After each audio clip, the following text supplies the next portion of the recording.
TDP అధినేత చంద్రబాబు మంత్రివర్గ కూర్పుపై కసరత్తు చేయనున్నారు. ఎల్లుండి ప్రమాణ స్వీకారం ఉండటంతో టీంను సిద్ధం చేస్తున్నారు. మంత్రి పదవుల కోసం తీవ్రమైన పోటీ ఉండగా సమర్థులకే అవకాశం ఉంటుందంటూ సంకేతాలు ఇచ్చినట్టుగా తెలుస్తోంది. ఉమ్మడి జిల్లాల వారీగా మంత్రుల ఎంపిక ఉండబోతోంది. ఒకరిద్దరు ఎమ్మెల్సీలకు అవకాశం కల్పిస్తారని సమాచారం. ఎన్నికల్లో 100% స్ట్రైక్ రేట్ సాధించిన జనసేనకు 3 నుండి 4 బెర్తులు వస్తాయని ప్రచారం జరుగుతోంది. జనసేన అధినేత పవన్ కళ్యాణ్ డిప్యూటీ సీఎంగా ఉంటారని తెలుస్తోంది. ఇక బీజేపీకి 2 బెర్తులు ఖాయమని టీడీపీ వర్గాలు తెలిపాయి. బలహీన వర్గాలకు అధిక ప్రాధాన్యత ఇవ్వాలంటూ చంద్రబాబు భావిస్తున్నారు. మైనార్టీలకు కేబినెట్లో చోటు దక్కే అవకాశం ఉంది. శ్రీకాకుళం జిల్లా నుండి రేసులో అచ్చెన్నాయుడు, గౌతు శిరీష, అశోక్, కూన రవికుమార్, మురళి ఉన్నారు. విజయనగరం నుండి కళా వెంకట్రావు, సంధ్యారానికి అవకాశం దక్కొచ్చు. ఇక విశాఖ నుండి రేసులో అయ్యన్న పాత్రుడు, గంటా శ్రీనివాసరావు, అనిత, పల్లా శ్రీనివాస్ యాదవ్ పేర్లు వినిపిస్తున్నాయి. ఉభయ గోదావరి జిల్లాల్లో జ్యోతుల నెహ్రూ, చిన్నరాజప్ప, యనమల, బుచ్చయ్య చౌదరితో పాటు రామానాయుడు, రఘురామరాజు రేసులో ఉన్నారు. ఇక దీనిపై మరిన్ని అప్డేట్స్ ఇవ్వడానికి మా ప్రతినిధి రవిచంద్ సిద్ధంగా ఉన్నారు, లైవ్ లో జాయిన్ అవుతున్నారు. రవిచంద్, మొత్తం మీద ఎల్లుండే చంద్రబాబు నాయుడు ప్రమాణ స్వీకారం చేయబోతున్నారు ఏపీ సీఎం గా. సో మొత్తం కేబినెట్ పై తీవ్రమైన కసరత్తు కూడా జరుగుతున్నట్టుగా తెలుస్తుంది. జనసేనానికి డిప్యూటీ సీఎం అంటున్నారు. దీనికి సంబంధించి అప్డేట్స్. Okay ready.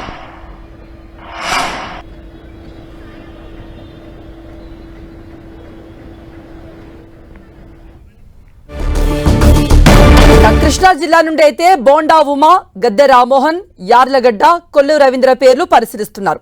ప్రకాశం నుంచి అయితే గొట్టిపాటి రవి, వీరాంజనేయ స్వామి, నెల్లూరు నుండి నారాయణ, సోమిరెడ్డి, కోటమిరెడ్డి, శ్రీధరరెడ్డి పదవిని ఆశిస్తున్నారు. మరిన్ని అప్డేట్స్ మా ప్రతినిధి రవిచంద్ర అందిస్తారు. రవిచంద్ర,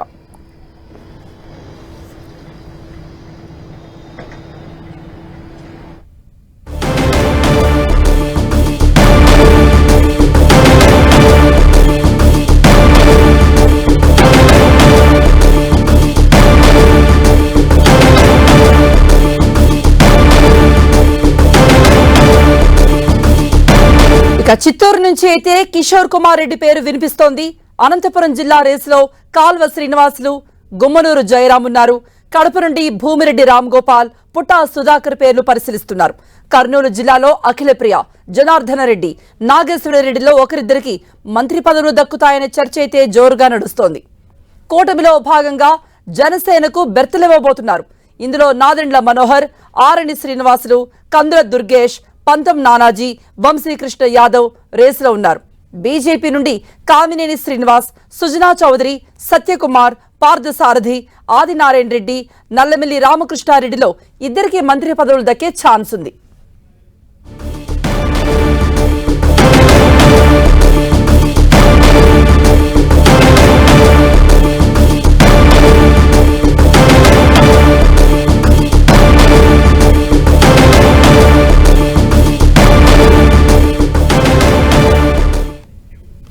మరిన్ని అప్డేట్స్ మా ప్రతినిధి రవిచంద్ అందిస్తారు. రవిచంద్,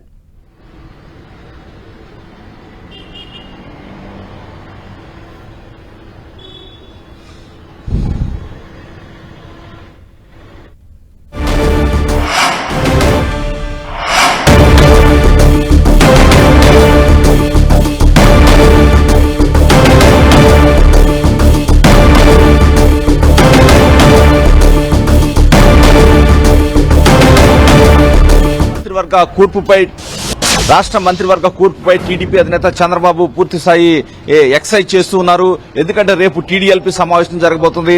ఎల్లుండు ఏదైతే ప్రమాణ స్వీకారం చేయబోతున్నారు చంద్రబాబుతో కూడా పాటు మంత్రులంతా కూడా ప్రమాణ స్వీకారం చేయబోతున్నారు.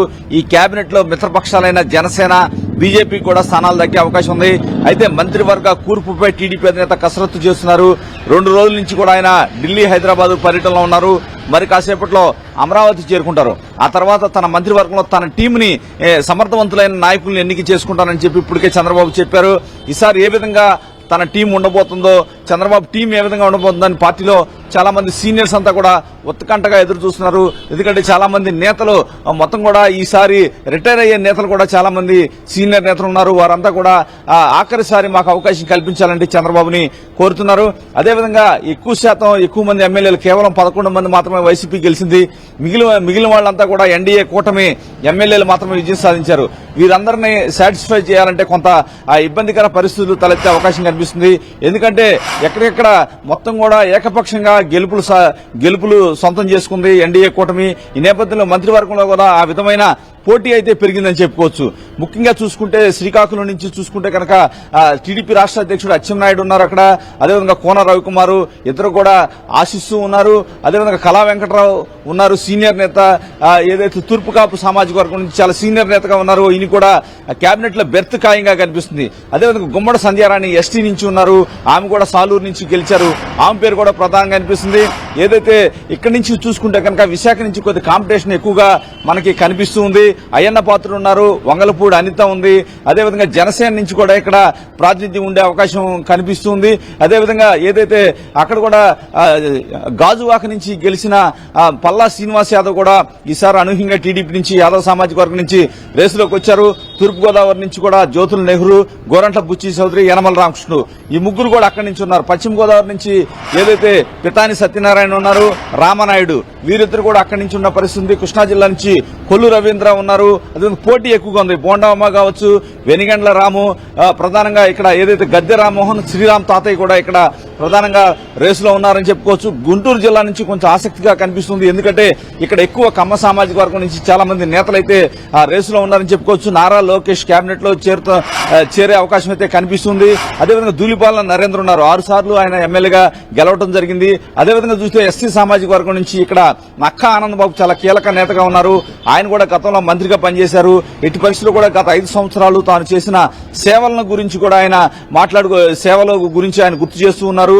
ఏదైతే అదేవిధంగా రేపల్లె నుంచి శాసనసభ్యుడిగా ఉన్నారు అనగాని సత్యప్రసాద్, గౌడ సామాజిక వర్గానికి చెందిన వ్యక్తి.